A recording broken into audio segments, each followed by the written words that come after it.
You know, the ABS Evening News, thank you so much for staying with us. The United Nations celebrates its 76th anniversary on Sunday. It was formed on the 24th of October 1945 on the heels of World War II. It succeeded the League of Nations after the League of Nations failed in preventing another world war.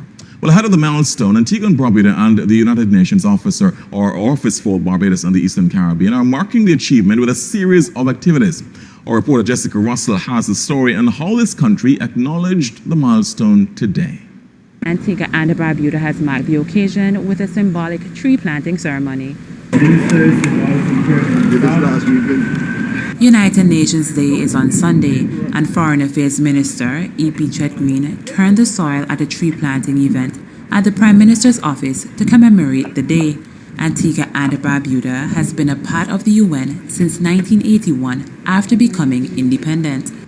The celebration of UN Day 2021 provides a platform for the UN membership to strengthen international cooperation for a more peaceful and prosperous future for all. With the UN Climate Change Conference, otherwise known as COP26, coming up in a little over a week in Glasgow, Scotland, Minister Green says the exercise has a deeper meaning. The planting of this tree today, though symbolic, represents Antigua and Barbuda's commitment in taking the necessary action to ensure a safer future for all of our citizens. Meanwhile, UN Coordinator for Barbados and the Eastern Caribbean, Didier Trebek, joined the event virtually. He too outlined the need for climate action. And it's important for government and citizens alike to step up for climate actions and address this climate emergency that is right now. UN Day has been celebrated since 1948 and marks the entry into force of the UN Charter in 1945. Jessica Russell, ABS News. The United Nations Coordinator for Barbados and the Eastern Caribbean, Didier Trebek, says multiple factors need to be considered to decide a country's eligibility for concessional funding.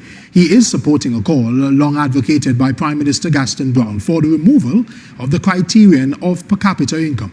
If we are to be successful in ensuring prosperity for all, I would say that the issue of debt and fiscal space must be addressed as a priority. And I would say that I applaud the consistent appeals made by Prime Minister Gaston Brown for the adoption of a multi-dimensional vulnerability index. He says the susceptibility of the region has been clearly highlighted during the ongoing COVID-19 pandemic.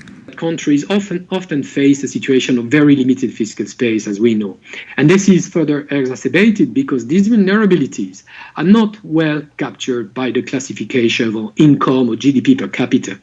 We have seen, for example, an average increase of 20 points of indebtedness in the region last year as a result of the impact of COVID pandemic. He was speaking via virtual means at an event to mark UN Day. Of course, a reminder, UN Day comes up on Sunday. Well, the Minister of Education